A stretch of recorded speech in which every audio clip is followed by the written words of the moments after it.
Boa noite. Vamos continuar no nosso estudo em 1 Timóteo. Vamos ler 1 Timóteo, capítulo 1, a partir do versículo 8 até o versículo 16. 1 Timóteo 8, capítulo 1, versículos 8 a 16. E diz assim a palavra de Deus. Sabemos, porém, que a lei é boa se alguém dela usa legitimamente, sabendo isto que a lei não é feita para os justos, mas para os injustos e obstinados, para os ímpios e pecadores, para os profanos e irreligiosos, para os parricidas e matricidas, para os homicidas, para os fornicários, para os sodomitas, para os roubadores de homens, para os mentirosos, para os perjuros e para o que for contrário a essa doutrina, conforme o Evangelho da glória de Deus bem-aventurado que me foi confiado. Eu dou graças ao que me tem confortado, a Cristo Jesus, Senhor nosso, porque me teve por fiel pondo-me no ministério. A mim, que antes fui blasfemo e perseguidor e opressor, mas alcancei a misericórdia porque fiz ignorantemente na incredulidade. E a graça de nosso Senhor superabundou com a fé e amor que há em Jesus Cristo. Esta é uma palavra fiel e digna de toda a aceitação, porque Cristo Jesus veio ao mundo para salvar os pecadores, dos quais eu sou o principal. Mas por isso alcancei misericórdia para que em mim, que sou o principal, Jesus Cristo mostrasse toda a sua longanimidade, por exemplo, dos que haviam de crer nele para a vida eterna. Nós, na semana passada, estivemos a falar um pouco aqui sobre a lei, qual era o propósito da lei, e algumas conclusões que tirámos e que eu vou tentar reforçar agora, que nós vimos que o problema não é a lei não é o problema, a lei não é o problema está, na verdade, no ser humano. A lei, como nós chegamos a ler, em Romanos 7, diz que a lei é boa, santa e justa. E o que é que faz a lei? Como nós não conseguimos guardar a lei de uma forma perfeita, há a necessidade de colocar a nossa fé naquele que cumpriu a lei, guardou a lei e morreu a morte que nós merecíamos. E o apóstolo Paulo diz isso em Romanos 8. Ele deu-se a si mesmo por nós para que a justiça da lei se cumprisse em nós. Nós podemos ler isso em Romanos 8. Romanos 8, nós lemos que agora nenhuma condenação há, não é? Nós lemos isso em Romanos 8. Portanto, agora nenhuma condenação há para os que estão em Cristo Jesus, que não andam segundo a carne, mas segundo o Espírito. Mas a lei do Espírito de vida em Cristo Jesus me livrou da lei do pecado e da morte. Porque o que era impossível à lei, visto que estava enferma pela carne, Deus enviando o seu Filho em semelhança da carne do pecado, pelo pecado, condenou o pecado na morte, para que a justiça da lei se cumprisse em nós, que não andamos segundo a carne, mas segundo o Espírito, para que a justiça da lei se cumprisse em nós. É necessário a morte do Senhor Jesus Cristo para podermos beneficiar agora desta salvação. Não através de guardarmos a lei, mas através de Cristo que cumpriu toda a lei e se deu a si mesmo por nossos pecados. O que é que a lei faz? A lei denuncia, amplia, nós vimos isso, a lei funciona como algo que amplia, até diz o apóstolo Paulo, também em Romanos 7, veio o mandamento para que o pecado se fizesse, vindo pelo mandamento, o pecado se fizesse excessivamente maligno, ou seja, aumenta. Então a lei denuncia, amplia, restringe, também pessoas com medo da penalização da lei acabam por se comportar um pouquinho melhor. E condenam o pecado. A lei denuncia, porque nós lemos também que pela lei vem o quê? Pela lei vem o conhecimento do pecado. Então, disse-vos que a lei funciona um pouco como um microscópio, que torna visíveis coisas que antes não estavam visíveis. Mas quando vemos algo ao microscópio, apercebemos de que há impurezas nas nossas... Se pusermos a nossa mão debaixo do microscópio, até podemos ter acabado de lavar as mãos, mas vemos que há impurezas. Ou seja, mostra também que é preciso fazer alguma coisa quanto a essas coisas que estão visíveis agora. E a reação perante A lei deve ser a de perceber que há um problema connosco.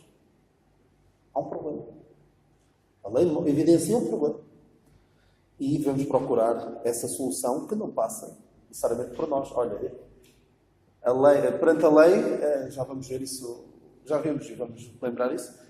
A reação perante a lei não pode ser: é isto que eu tenho de fazer, ok, vou fazer, e Deus vai abençoar, Deus vai salvar.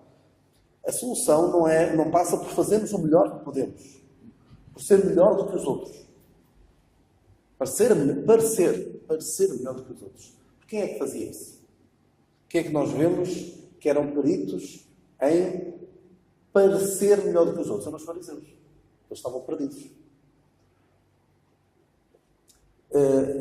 A lei, porquê é que não basta ser um pouco melhor do que os outros? Porque a lei exige 100% de cumprimento 100% do tempo. Não se faz um ranking dos que foram melhores e esses, os melhores, a melhor metade é salva e os outros não. Não é assim que a lei exige perfeição total o tempo todo.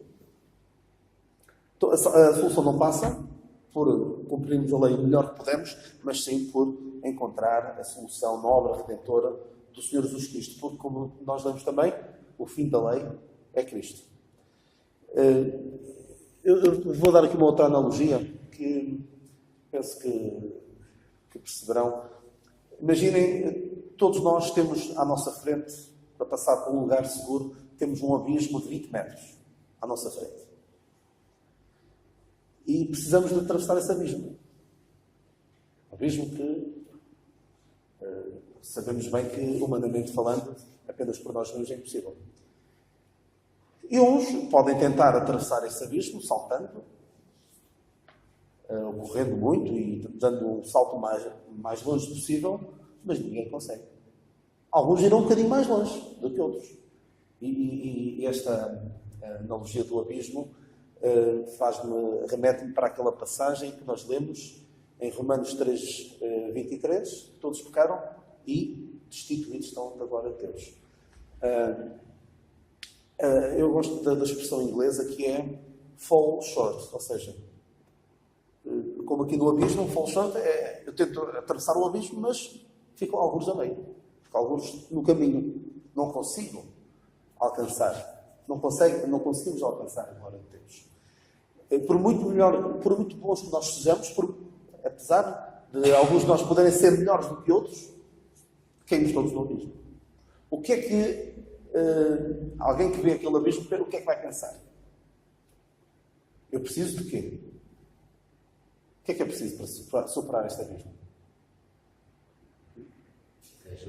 Uma ajuda como? O que é preciso? Uma ponte. Ou seja, tal como um abismo que nós precisamos de transpor leva-nos a perceber que há uma necessidade, não de deixa-me saltar a ver se chego mais longe que os outros, isso não adianta de nada, vamos todos parar no abismo. Leva-nos a perceber que há necessidade de uma ponte. E essa ponte, como nós sabemos, passando agora para o que nós estamos a ver, a lei mostra que nós precisamos de uma ponte que é Cristo.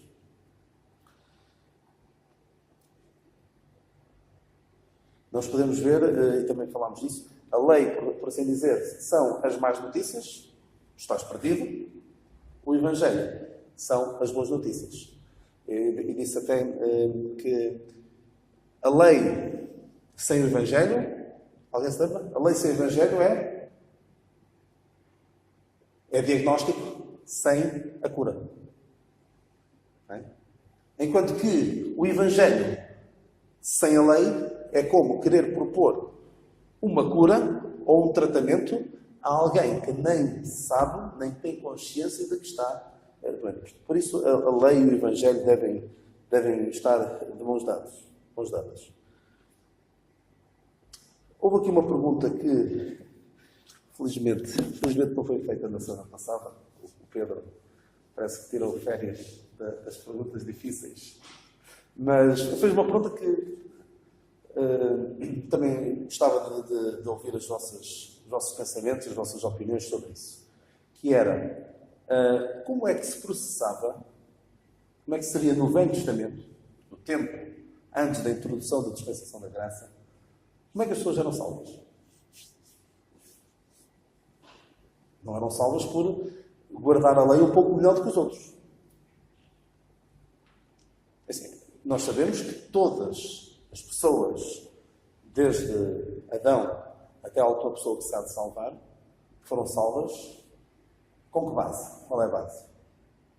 A morte e a ressurreição do Senhor Jesus Cristo, a obra redentora do Senhor Jesus Cristo. Nada mais. Mas como é que eles são salvos? Eu creio que em qualquer tempo a salvação foi sempre pela graça, por meio da fé. Pela graça, por meio da fé, naquilo que Deus diz. Só que por vezes, no outro tempo, Deus dizia: faz isto, guarda a lei, circuncida-te, vai para a terra que eu tenho de mostrar, constrói uma arca, batiza-te. Hoje, o que é que diz? O que é que Deus diz? Crê somente. Aquele que não pratica, mas crê naquele que justifica o ímpio, a sua fé é imputada como justiça. Então, o crente sempre foi salvo com base na obra redentora do Senhor Jesus Cristo, mas por obedecer ao que Deus mandava. Como estava a dizer, as pessoas não eram salvas por guardar a lei, pois também lemos que maldito todo aquele que não permanecer em toda a lei. E nós também já vimos que alguns fariseus encaravam a lei quase como uma negociata com Deus. Ok, é isto que eu tenho de fazer? Ok, eu faço. Mas muitas vezes não pensavam que cumpriam, pensavam que eram justos segundo a lei, mas o seu coração não era reto para com Deus. Nós vemos o exemplo do fariseu e do publicano, da história que o Senhor contou, do fariseu e do publicano. O fariseu, aparentemente, ninguém lhe podia apontar o dedo a dizer: olha, tu não estás a ser um cumpridor zeloso da lei. Saulo também. Saulo, antes de se converter, estava perdido. E também o mancebo rico. Qual foi a reação do mancebo rico? Quando o Senhor lhe disse, ele perguntou-lhe que bem farei para ir à vida eterna, e ele responde: guarda os mandamentos, basicamente. Ele disse: tudo isso tenho feito. Uma pessoa que fosse realmente sincera consigo mesmo percebia que estava em falta para com Deus. Deveria compreender isso. Mas não, estas pessoas que eram religiosos apenas, olhavam para a lei como uma lista de regras: eu vou fazer isto e Deus vai ter que me salvar. Mas, como sabemos, nenhuma pessoa consegue permanecer em todas as obras da lei, porque diz também, naquela passagem que eu citei há pouco, de Gálatas 3, né? Maldito todo aquele que não permanecer, diz o apóstolo Paulo depois: é evidente que pela lei ninguém será justificado diante de Deus, porque o justo viverá da fé. Então, como é que eu creio eu gostava de também ouvir as vossas opiniões. O judeu, como é que se processava? O judeu sincero, que amava a Deus, que queria agradar a Deus, ouvia o que Deus dizia e procurava fazê-lo. Se o seu coração fosse realmente de uma postura de amor para com Deus, como diz aquele primeiro mandamento: amarás o teu Deus de todo o teu coração, de todo o teu entendimento, de toda a tua alma. E Deus dizia para fazer todas aquelas leis, aquelas ordenanças, e ele procurava fazer. Mas com o intuito de ser agradável a Deus. Claro que eles falhavam. Ninguém era infalível. Mas o que é que fazia um crente sincero, um judeu sincero, quando pecava? Quando tinha consciência de que pecava? Ou até por vezes, faziam sacrifícios. Eu não sei se pequei ou não, e vou fazer sacrifícios. Era isso que eles faziam sacrifícios. E os sacrifícios cobriam os pecados, apontando para, não sabiam eles, não tinham essa consciência, mas apontava para o Cordeiro de Deus que tira o pecado do mundo. Creio então que o judeu sincero não confiava na sua própria justiça, mas vivia pela fé no juiz de toda a terra, como nós vemos, o juiz de toda a terra, e que julga justamente. Não baseava o seu estado de bem-aventurança em relação a Deus, ou seja, de salvação, com base naquilo que fazia, mas com base na misericórdia de Deus. Eu gostava de ouvir as vossas opiniões. Não sei se alguém quer dizer alguma coisa em relação a isso. Como é que o crente, como é que as pessoas eram salvas no Velho Testamento? Claro, também há a questão de salvação, muitas vezes quer dizer coisas diferentes. Essa salvação das enfermidades, salvação dos seus inimigos. Mesmo Paulo, por vezes, fala de salvação em vários aspectos. Mas gostava de ouvir se alguém tiver algum pensamento sobre isso. Quem fez a pergunta? Como disseste, bem, pronto, foi sempre a salvação do pela homem, graça, neste caso do judeu, pronto, a quem Deus entregou, falou primeiramente. Claro que eles foram sempre salvos pela graça de Deus, não é? A graça de Deus é que se manifestou e fez tudo para salvar o homem, mas também pela fé, porque nós lemos que mesmo não bastava somente o fazer, mas era necessário também eles confiarem, acreditarem que aquilo que Deus dizia através da sua palavra era para se fazer. O exemplo foi também a de Abraão, não é? E mesmo a circuncisão e por aí fora, e coisas que eles foram exortados a praticarem, a fazerem, a cumprirem rigorosamente. Mesmo assim, o Senhor depois chega a dizer, fala com eles que não era só eles o praticarem, o fazerem, mas saber que era um sacrifício. Exatamente, mesmo os sacrifícios, isso tudo que eles obedeciam, literalmente, mas isso só por si não era suficiente, porque assim eles podiam fazer isso tudo, mas se no seu coração estivesse longe de Deus, não confiassem na verdade naquilo que o Senhor dizia, também certamente eles não eram salvos. Portanto, digamos que era a fé, a confiança e também a obediência à sua palavra. Noé, por exemplo, o Senhor disse, vai e faz uma arca. E, portanto, nós lemos antes que ele agradou a Deus. Deus agradou-se a Noé, porque era um homem justo, temente a Deus, por aí fora. E o Senhor disse, faz a arca para ti e para a tua família. E fez. Portanto, é sempre a obediência. É sempre a obediência, no fundo, naquilo que ele acreditava, que era em Deus. Porque se não acreditasse na palavra de Deus, não fazia, não é? A fé leva à obediência. Sim. Virá até o tempo, creio eu, em que algumas pessoas vão guardar os mandamentos de Deus e estão perdidos. Durante o reino de 1000 anos, ainda falávamos sobre isso na quinta-feira, ficámos ali a falar um bocadinho sobre essa questão, e haverá alguns que, rebeldes no sentido em que se vão voltar, no final do milénio, vão após o diabo, e andaram a cumprir, ou seja, passaram pelo milénio, e chega a hora da verdade e eles vão voltar-se contra Deus, ou seja, estão perdidos. Ou seja, o coração deles não era reto para com Deus. Deus olha para o coração e não tanto até para o desempenho. Porque somos a ver, uma das pessoas que cometeu, se calhar, se nós formos a comparar com muitas pessoas hoje, Davi foi um homem que fez coisas terríveis, não é? Cometeu adultério, foi autor moral de um homicídio, mas qual era a diferença? É um homem que era segundo o coração de Deus. Porquê? Porque quando foi confrontado com o seu pecado, ele arrependeu-se. O que é que faz hoje um homem perante o pecado? Ri-se. Não é?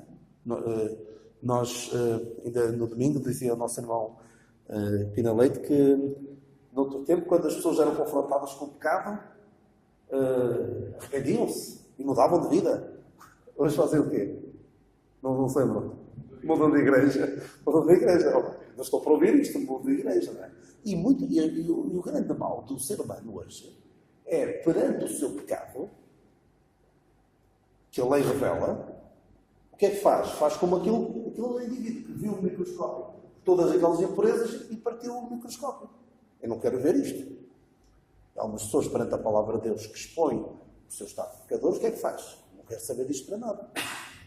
O caso de Davi não foi assim. Foi confrontado com o seu pecado e arrependeu-se, mudou e lemos o Salmo 51, o Salmo 32, creio que é o 32, enquanto eu calei o meu pecado, meus ossos envelheceram, mostra o coração de Davi, que era realmente reto para com Deus. Mas alguém mais quer dizer alguma coisa?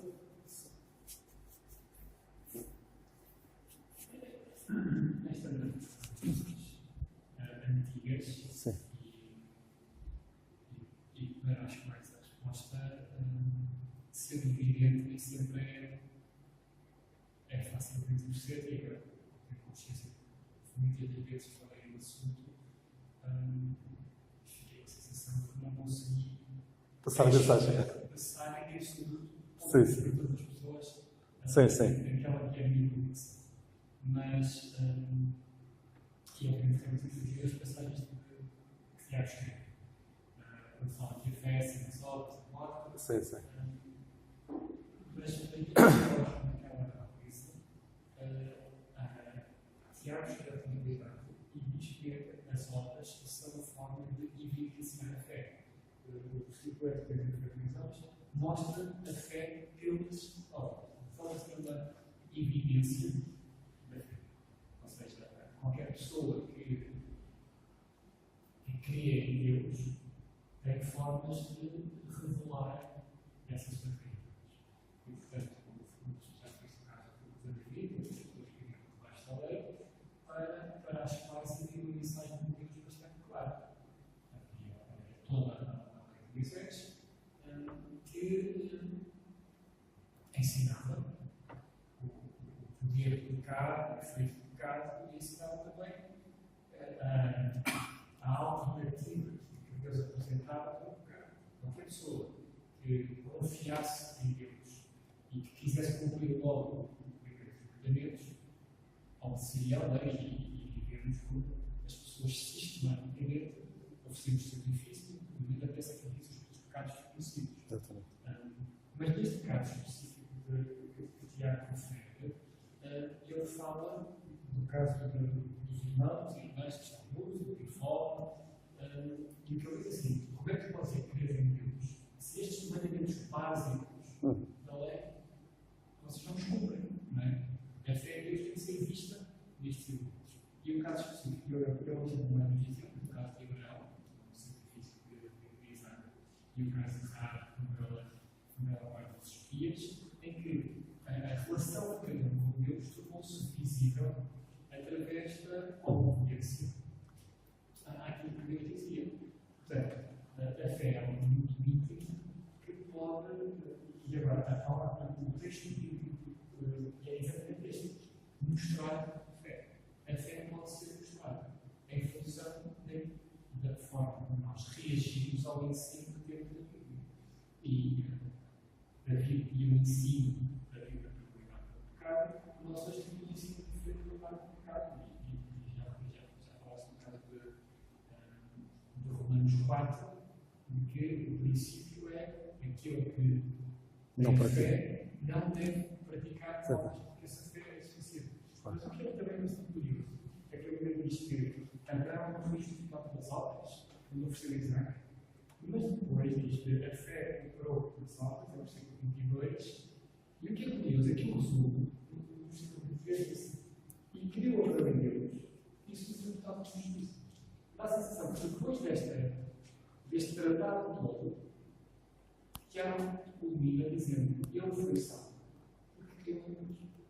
E todas aquelas coisas que estão dizendo que as obras cobraram, que a fé sem as obras é morta, bem vez que o Cristo justificado pelas obras, chega ao fim e Abraão foi justificado.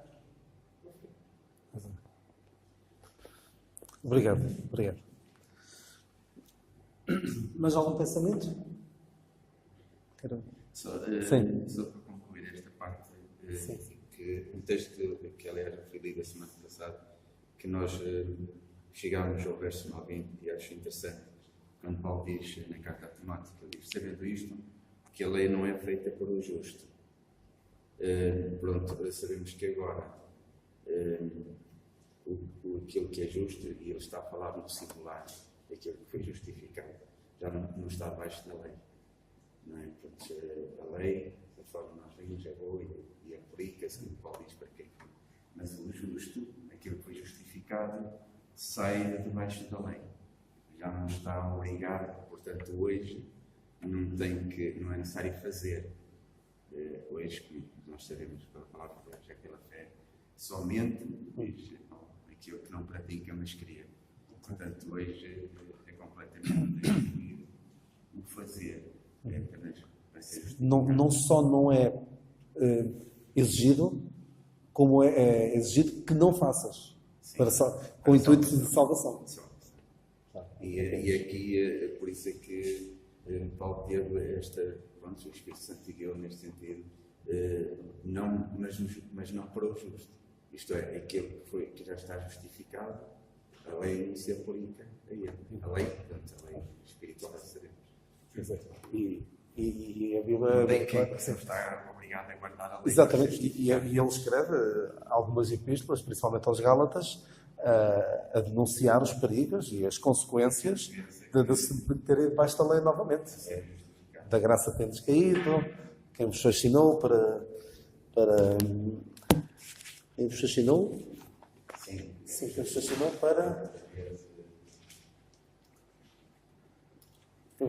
para não obedeceres à verdade. Exatamente. Lá está. As pessoas a lei é apelativa. É apelativa, dá um sentimento de justiça sem ter de haver uma mudança interior.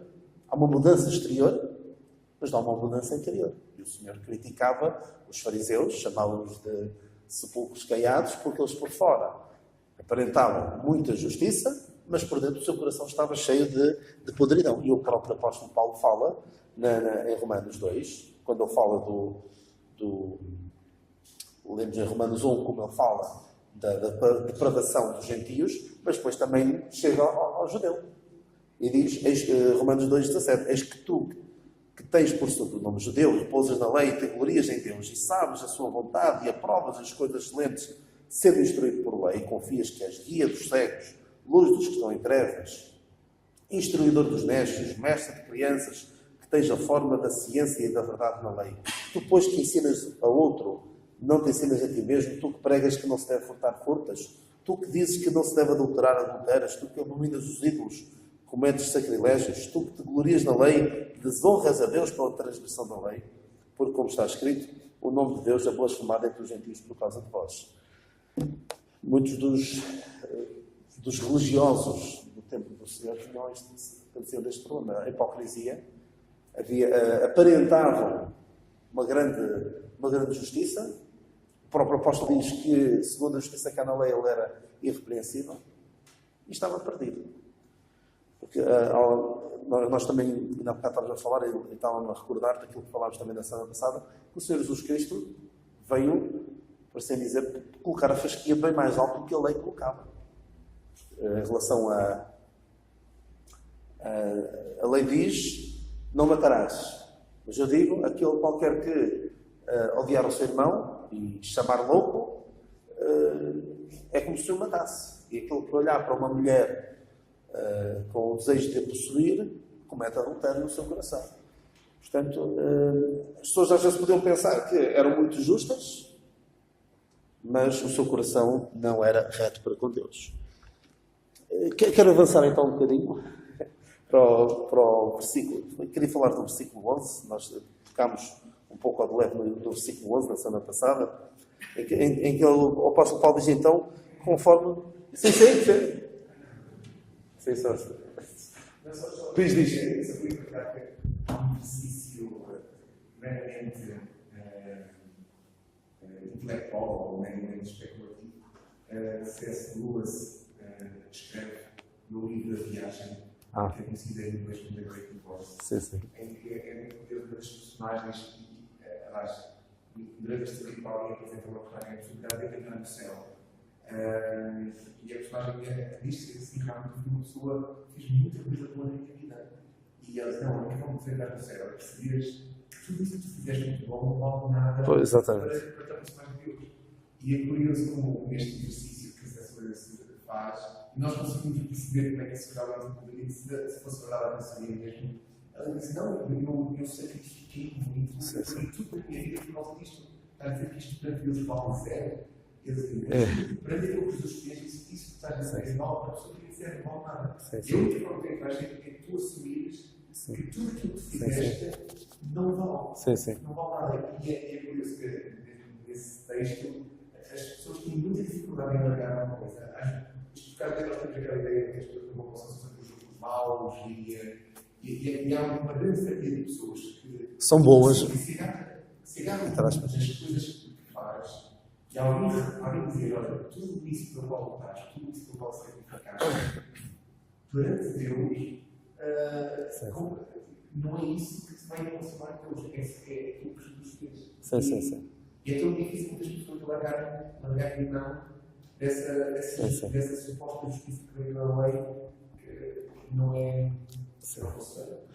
Isso é como querer entrar no banquete, naquela parábola que o senhor conta das bodas, em que aparece lá uma pessoa com um vestido que não era, com os trajes que não eram o que era suposto ter. Isso é quase como uma pessoa que quer ir a um banquete, esteve toda uma vida a preparar o melhor vestido que podia, e o seu vestido é o trapo de imundícia. Não é? Porque o melhor das nossas obras de justiça são trapos de imundícia. E depois chega lá e quer entrar. E diz, não serve. Mas eu esforcei-me tanto. Mas não serve. E é o que leva muitas pessoas... Claro que não se processa dessa maneira. É uma alegoria, talvez. Nem sei se será bem uma alegoria.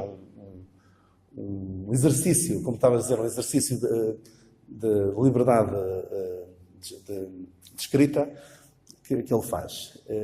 Muitas pessoas, de facto, pensam que podem ir lá por elas mesmas. Mas o que acontece?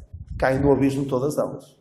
Precisam, sim, da ponte que é o Senhor Jesus Cristo. Infelizmente, há muitas pessoas boas, justas aos seus próprios olhos, os tais justos, que não necessitam de arrependimento, que a parábola da ovelha perdida fala, creio que estou convencido que os 99 justos que não necessitam de arrependimento são os perdidos que não têm consciência de que estão perdidos. E é a grande tragédia do ser humano, é não reconhecer, é não olhar para a palavra de Deus e ver, realmente, eu não valho nada, eu não sirvo, eu não sou capaz. Olha, e o que é que fazem? Fazem como o outro, como eu disse, partem o microscópio. O microscópio revela que eles, afinal, não são tão bons quanto pensavam ser. Isso é a tragédia de muitos. Diz. E eu gostava de dizer, falha o princípio básico. Que nós estamos a falar. Falha o princípio da fé. Há as obras todas. Sim. Há as obras todas. Sim. Mas falha o princípio básico da fé, de que todos pecaram. Sim, exatamente. Eu não sou. Existe. Aqui é e falha o princípio básico. Essas coisas boas todas, mas não sei. Exatamente, isso é a obediência da fé porque lá está, não basta obediência, é preciso obediência da fé. Quero falar então só sobre o versículo 11, em que o apóstolo Paulo diz, conforme o Evangelho da glória de Deus bem-aventurado que me foi confiado. O Evangelho dá glória apenas a Deus. O Evangelho da glória de Deus dá glória apenas a Deus, não há lugar para o homem nem para o seu ego. Tenho dito isto várias vezes, o Evangelho é de Deus. Alguns que até há uma Bíblia, penso que é o Novo Testamento, que é a boa nova para toda a gente. Ou a boa nova para o homem. Hoje já não se pode dizer para o homem, tem de ser mesmo para toda a gente. Não pode ser para o homem para ser inclusivo, não é? Mas a boa nova para toda a gente. Mas o centro do Evangelho não é o seu destinatário.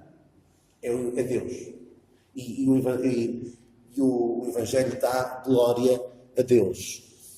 Tenho dito várias vezes que era só que faltava algum dia alguém poder entrar no céu e dizer: eu contribuí para estar aqui. Eu fiz algo para que me fosse possível chegar aqui. Ou como Jonas estava a dizer daquela personagem, eu trabalhei muito para conseguir isto. Não. Claro que nós depois acabamos por trabalhar. O apóstolo Paulo fala de uma crente que trabalhou muito no Senhor. A amada Pérsida, não é? A amada Pérsida trabalhou muito no Senhor, mas isso trabalhou não foi para alcançar a sua salvação. Trabalhou porque estava salva e queria fazer pelos outros aquilo que Deus fez por ela. Então o Evangelho dá glória a Deus porque mostra como Deus pode pegar no mais indigno dos pecadores e transformá-lo em alguém santificado em Cristo Jesus. Isso dá glória a Deus. E depois o apóstolo Paulo vai falar a seguir do exemplo dele. Basicamente a dizer: se Deus conseguiu fazer comigo, consegue fazer com qualquer um.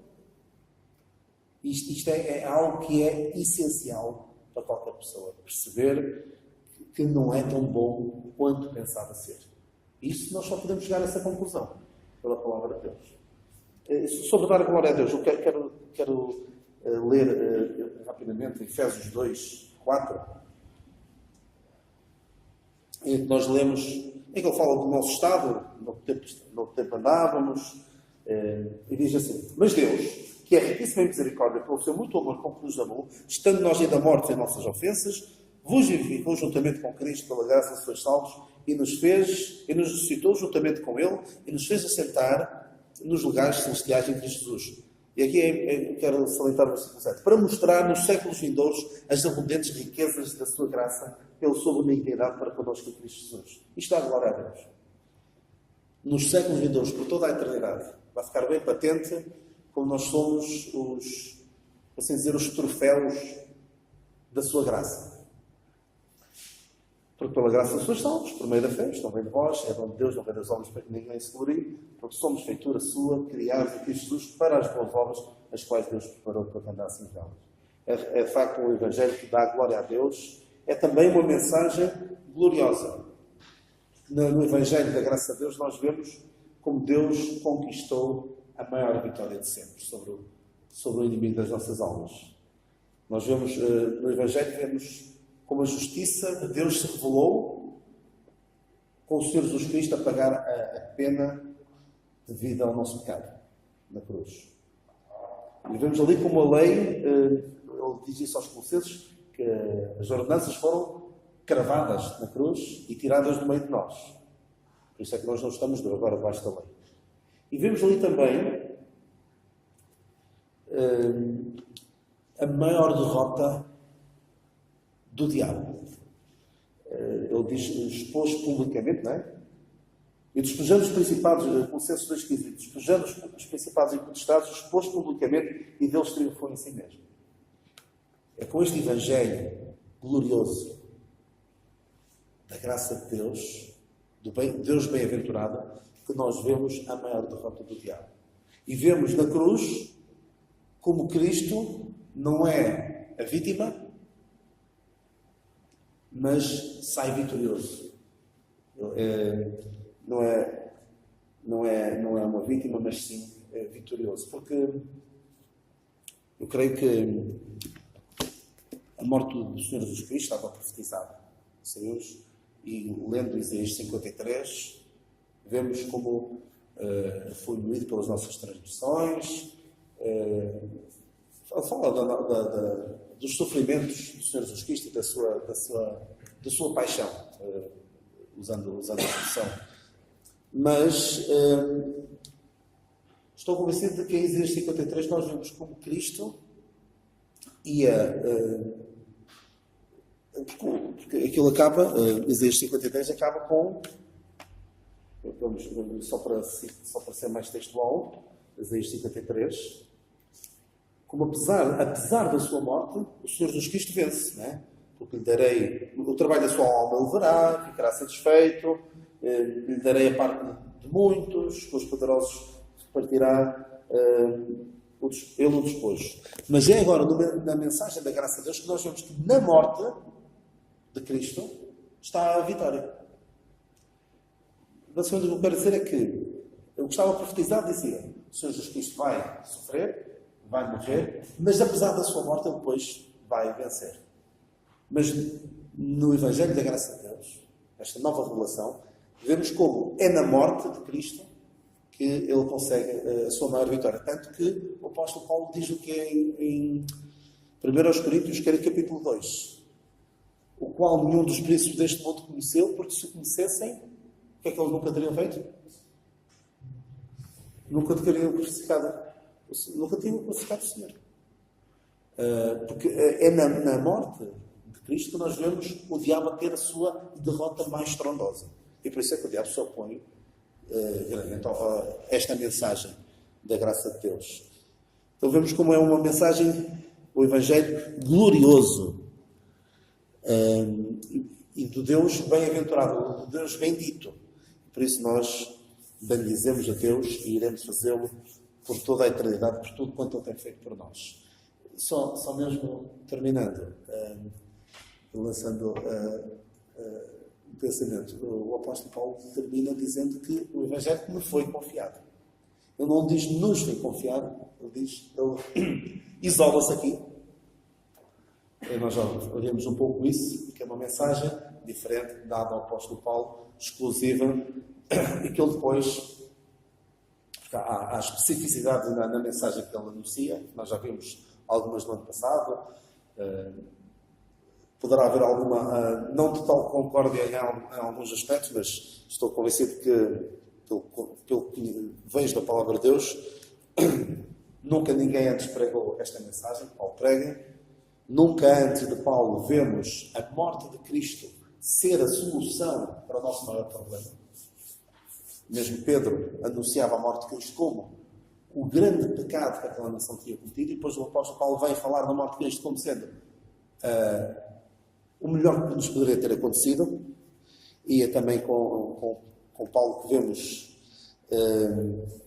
nesta mensagem que o apóstolo Paulo prega a salvação sem quaisquer obras, ou seja, a obediência da fé não envolve obras, e vemos também os judeus e os gentios em pé de igualdade. Uma mensagem diferente. E depois ele tem a preocupação, vive sempre, a palavra não será, obcecado não será mais correta, mas vive oprimido, porque ele diz mesmo que oprime o cuidado das igrejas. Ele queria passar esta mensagem à geração seguinte. Escolheu na altura jovem Timóteo para lhe confiar esta mensagem, porque também vimos isso já, que este Evangelho lhe foi confiado, não é? E depois ele diz a Timóteo que também ele lhe confiou a ele, a Timóteo. E depois diz também: Timóteo, de mim aprendeste, ensinou homens idóneos que sejam também capazes de ensinar outros. Ou seja, ele queria garantir que esta mensagem ia passar de geração em geração.